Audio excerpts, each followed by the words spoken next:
Here's a number that doesn't get talked about nearly enough. The average person who opens a 401k in their 20s will, by retirement, have handed over roughly 6 figures in fees and missed growth. Not because they did anything reckless, not because they made one bad call at the wrong moment, but because of one quiet, completely legal setting they never touched, sitting untouched inside an account they've contributed to faithfully for years. If you have a 401k right now, I want you to actually picture it for a second. Not the number on the screen when you log in and glance at the total. The account itself, the specific funds it's invested in, the fee percentage attached to each one, the choice that was technically made on your behalf the day you signed up. If you can't picture those details clearly, you're not alone, and this isn't a knock on you. Most people can't. And that gap between having the account and actually understanding what's inside it is exactly where this mistake quietly lives for years without ever announcing itself. Let's talk about what it actually is. When you're enrolled in a 401k, through a new job, an HR onboarding packet, a form you signed in your first week somewhere, you're automatically placed into a default investment option, usually a target date fund, sometimes something even more conservative. This default exists for a good reason. It's simple, it's safe, and it means nobody's retirement money sits completely uninvested by accident. But here's what almost nobody explains clearly at the time. The default is built to be broadly safe for everyone, which means it's rarely optimized for anyone specifically. And it often comes with a fee structure that's noticeably higher than the alternatives sitting in the exact same account, just one menu tab away. Most people never open that menu. They set it up once during a stressful, paperwork-heavy first week at a new job, surrounded by a dozen other forms that all seemed more urgent in that moment, and never touch it again. Sometimes for 10, 15, 20 years, changing jobs 2 or 3 times along the way, each time simply carrying the same untouched default forward into a new account.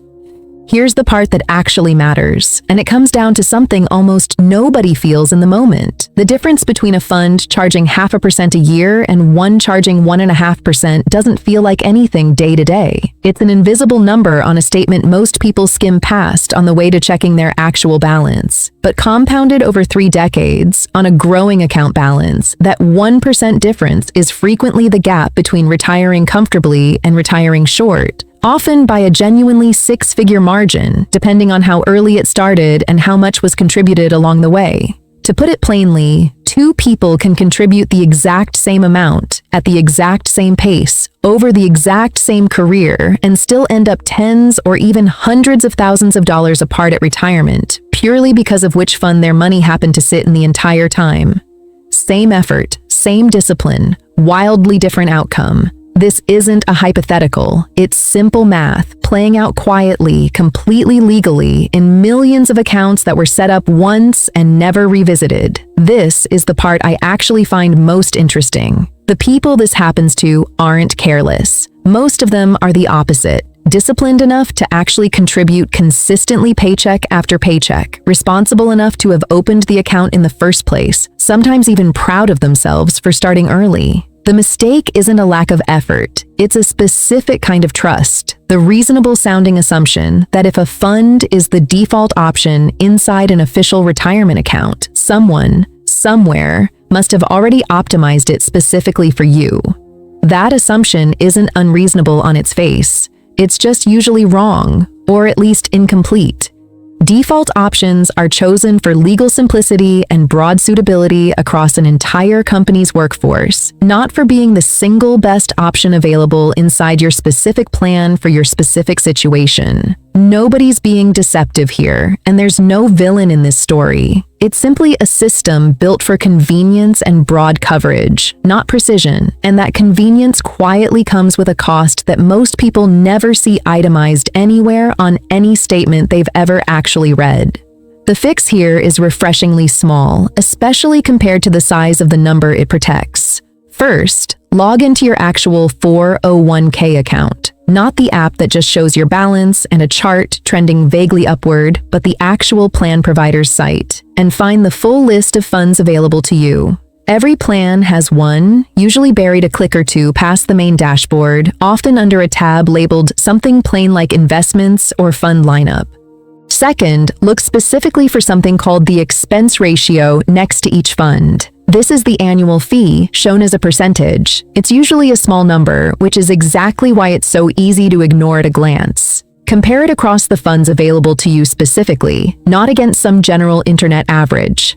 A meaningful gap, anything close to a full percentage point apart, is worth paying real attention to, because that gap is precisely where a six-figure difference tends to quietly hide over a multi-decade career.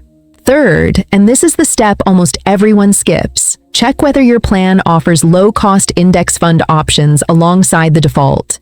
Many plans do, quietly, sitting right there in the same menu, just never highlighted or explained during onboarding, buried a few rows below whatever was checked automatically on your behalf. And fourth, if any of this feels genuinely confusing once you're actually looking at it, and it often does because these menus aren't designed to be intuitive for the average person opening them once a decade, many plan providers offer a free consultation specifically to walk through fund selection.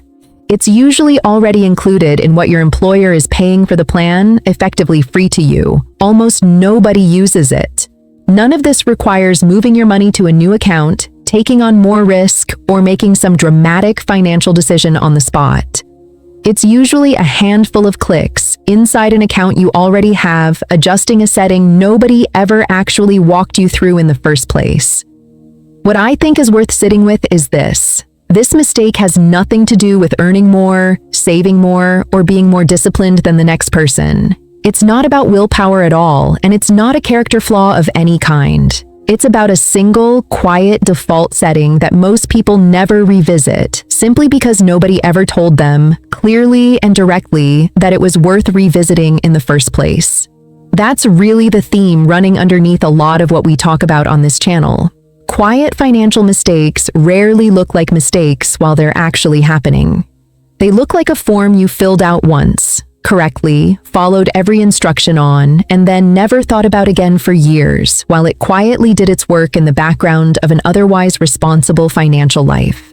So here's a genuine ask, not a hypothetical one, not something to file away for later. After this video ends, actually log into your 401k account. Just look. You don't have to change anything today, and you don't need to make any decision right now. Just see what fund you're actually in and what it's actually specifically costing you every single year. And let me know in the comments, did you already know your expense ratio before watching this, or is this the first time you're actually going to check? If videos like this, quiet, practical, no hype, looks at the financial decisions hiding in plain sight, are useful to you, this is video 18 in an ongoing series here on Quiet Wealth, and subscribing means you'll catch the next one. Thanks for spending these few minutes with me. Go check that fund.